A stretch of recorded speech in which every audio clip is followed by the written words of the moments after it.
Wala pang sakit dun, kasi given na nga na kapag ikaw ay matanda, may sakit ka.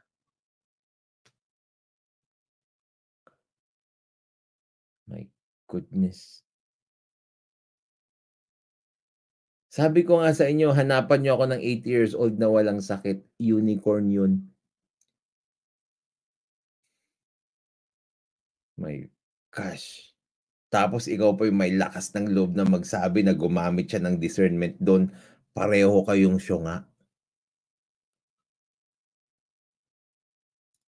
The former President Rodrigo Duterte under house arrest, I will vote yes. But it should be proven na meron po siyang sakit. Kasi yung po yung lumalabas sa balita na may sakit po siya, matanda na siya, hindi siya kumakain, hindi siya nakakatulog. Matanda na nga siya. Yung pa lang alam mo na matanda na siya, di ba? Goodness, bumalik ka na kasi Attorney Claire, Attorney Garrett. Then if it's true, I'll cast my vote as yes. Pero without proof na yun nga talaga ang totoong pangyari, then I will abstain. Oh, yeah, di ba?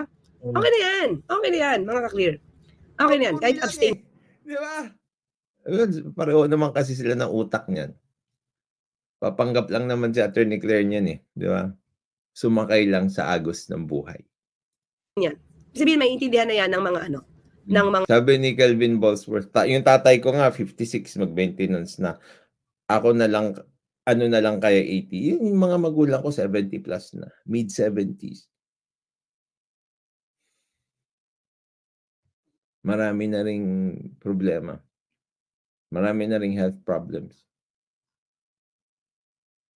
Mid-70s, approaching mid-70 yung aking nanay. Mga pamilya. So, ibig sabihin, hindi ka naloko kagad.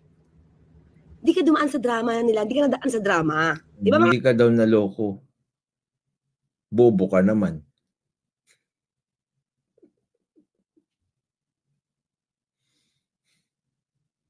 Syunga talaga. Humanitarian reasons yung dahilan. Tapos, sabihin mo, kailangan patunayan na may sakit. Yung 80 years old. Syunga. mga clear, hindi siya nadaan sa drama.